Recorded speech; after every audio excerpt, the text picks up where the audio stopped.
وفاقی کابینہ نے عالمی لیبر معیارات پر عمل درآمد کے حوالے سے اہم منظوری دے دی۔ ذرائع کے مطابق امپورٹ پالیسی آرڈر 2022 میں جبری مشقت کی تعریف شامل کرنے کی منظوری دی گئی۔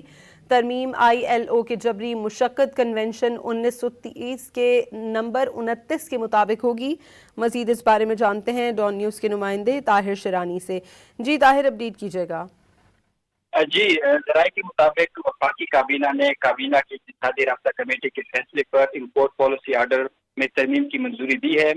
امپورٹ پالیسی آرڈر 2022 میں ترمیم کے ذریعے جبری مشقت کی تعریف شامل کی جائے گی۔ یہ تعریف ILO کے جبری مشقت کنونشن 1930 کے نمبر 29 کے مطابق ہوگی اور ترمیم کے ذریعے درآمدی نظام، تجارتی نظم و نسق اور عالمی ذمہ داریوں پر عمل درآمد مزید بہتر ہوگا۔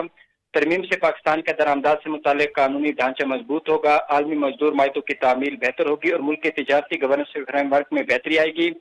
ترمیم کے تحت جبری یا لازمی مشقت سے مراد کسی بھی شخص سے کسی سزا کے خلاف خوف کے تحت لیا جانے والا وہ تمام کام یا خدمات ہیں جنہیں وہ شخص اپنی مرضی سے انجام دینے کے لیے تیار نہ ہو۔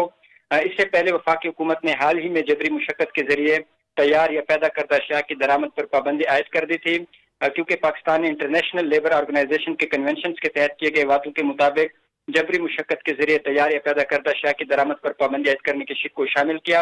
حکومت پاکستان کی جانب سے جو عالمی لیبر معیارات ہیں ان پر عمل درآمد کے حوالے سے مزید کام کیا جا رہا ہے، تو اس لیے وفاقی کابینہ نے اقتصادی رابطہ کمیٹی کے بہت فیصلے شکریہ طاہر شرانی آپ کا۔